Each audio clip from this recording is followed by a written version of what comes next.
Surat Mutaffifin artinya al-mutaffifin orang yang menimbang timbangan dalam jual beli. Baik itu dengan kilo, dengan gram, dengan apapun juga, dengan retail.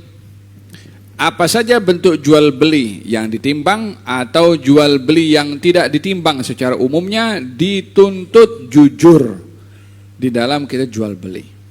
Kalau dalam timbangan, ya kena jujur timbangannya 1 kilo 1 kilo.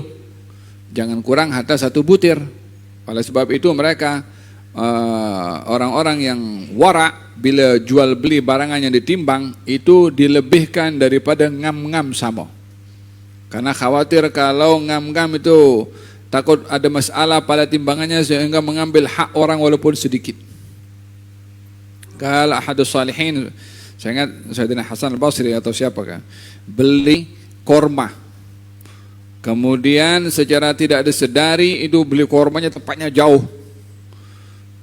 Balik ke rumah ternyata dalam bag yang diisi korma itu ada korma yang jatuh daripada pemilik korma itu yang masuk melalui tepi daripada bungkusan yang dibawa tanpa disedari. Maknanya itu korma masuk lain daripada yang ditimbang. Dia pergi balikkan satu korma dengan jarak yang jauh, nak kasih balik 1 korma. Tak nak ambil apa punya hak orang lain. Walihada dalam baginda Rasulullah juga memantau para sahabat dalam jual beli. Oleh sebab itu dalam jual beli ini dituntut untuk jujur. Baik itu jual madu ke atau jual cincin ke atau apa saja yang dijual, minyak wangi ke. Kalau ada orang di zaman baginda Rasulullah jual korma, dan korma itu ada menumpuk meninggi macam inilah. Korma ini nampaknya kering. Nabi nampak ada kesan basah, kemudian Nabi masukkan tangannya ke dalam korma itu, diambil yang di dalam. Didapati korma yang di dalam basah. Kata baginda Rasulullah, apa ini? Kata Rasulullah, kena hujan ya Rasulullah. Kata Nabi, kenapa kamu tidak letak yang kena hujan itu di luar? Supaya orang yang membeli tahu kalau korma ini basah. Karena timbangan korma basah dengan korma kering berbeda. Sehingga pembeli tidak tertipu ketika ditimbang itu kormanya korma basah depan mata dia. Kalau dia redha ya sudah. Man ghasyana falaysa minna. Orang yang menipu maka dia bukan golongan kami, kata baginda Rasulullah. Faham dong? Menipu bukan hanya dalam jual beli yang timbangan. Jual beli dalam yang bukan timbangan pun juga, mau ekspor import, mau jual beli rumah, mau jual beli kereta, faham tuh? Yang ini kereta ini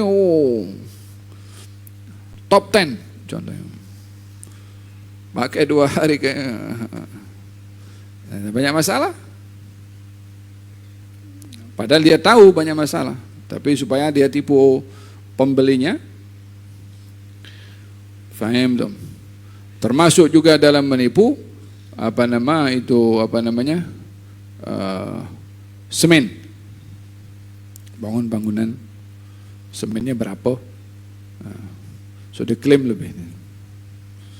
Man ghasyana falaysa minna. Yang menipu bukan golongan kami, kata baginda Rasulullah sallallahu alaihi wasallam.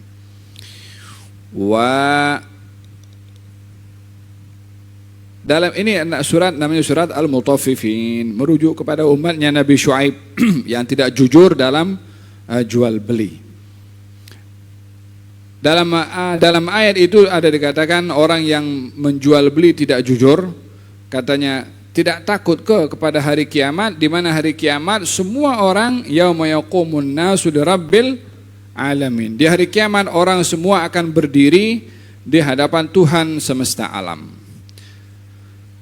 Di hari kiamat nanti orang akan dibangkitkan daripada kubur masing-masing. Dan akan berdiri, tidak ada ruang untuk duduk. Dalam keadaan berdiri, kata baginda Rasulullah, jarak antara orang itu dengan matahari 1 mil 1 batu.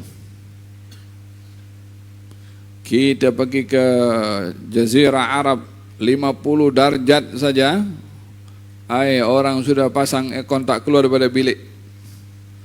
Kalau boleh dia berendam dalam swimming pool. Karena panas sangat. Tempo hari. Anjuran untuk tidak keluar daripada pukul 10 pagi sampai pukul 4 petang. Karena itu adalah momen yang paling terik pada panas matahari. Berapa orang dia terkena panas matahari pergi sholat Jumat di kawasan itu, tak ada bumbung yang menaungi, balik hotel terus dia pening kepala. Berapa jarak matahari kepada orang itu? Nanti di hari kiamat 1 mil, 1 batu. Oh, macam-macam bayangkan. Tak pecah ke otak itu? Tak hancur ke?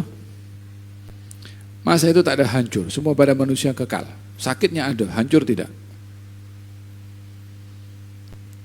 Gal itu keringat akan mengucur daripada tubuh badannya bergantung kepada amalnya. Keringat pun akan bertakung mengikut amal. Kata baginda Rasulullah, ada keringat yang bertakung sampai buku lali.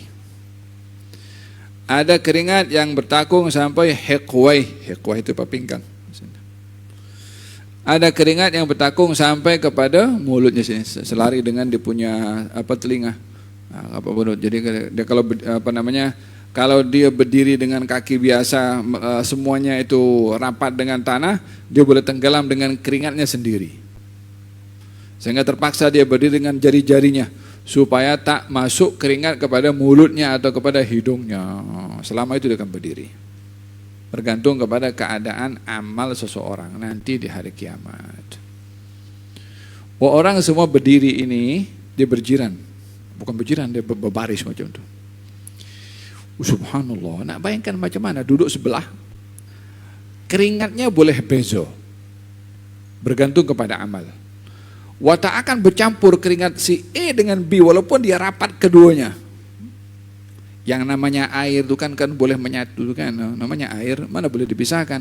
Duduk sebelah-sebelah, keringatnya boleh tidak bercampur. Macam mana? Itu gunung lautan yang dibelah oleh Nabi Musa itu kan sepatutnya air itu sifatnya kan menyatu. Ini boleh dibelah tidak menyatu, orang boleh lalu kan situ. Tak ada perkara yang susah bagi Allah Subhanahu wa taala. Fil hadis di hari kiamat nanti ada orang yang keringatnya sampai kepada ansaf udhunai, sampai kepada pertengahan telinga ini. Ini sampai ke sini, sampai ke hidung. Sehingga dia begini tuh. Masuk sedikit tenggelam dengan keringatnya sendiri. Nasallallahu lana wa lakum al-afiyah. Semoga Allah Subhanahu wa taala lindungi kami itu. Dan masing-masing itu berdiri menunggu giliran dipanggil oleh Allah Subhanahu wa taala. Masa dipanggil itu bukan ikut ini daripada Malaysia semua kumpul, tak ada. Tak ada, masa itu dah tak ada negara dah. Semua kumpul. Berapa bilion, Allahu a'lam berapa bilion. Sekarang saja sudah 78 bilion. Coba bayangkan 78 bilion kumpul dalam satu tempat. Nak tiba giliran itu siapa dulu kan lalu dipanggil. Yang nak tunggu berapa lama. Belum lagi umat terdahulu berapa bilion. Belum lagi akan dilahir masa akan datang. Kecuali orang dirahmati oleh Allah Subhanahu wa taala, yang dilindungi oleh Allah Subhanahu wa taala. Semoga Allah golongkan kita dalam golongan orang tersebut ya Rabbal Alamin. Semua bergantung dengan kita punya amal. Walihada kata Nabi, di hari kiamat nanti akan dibangkitkan orang dan akan keringat akan mengucur daripada tubuh badannya sendiri karena matahari itu dekat, ada yang sampai kepada pertengahan telinga. Nasallallahu lana wa lakum al-afiyah. Gerak.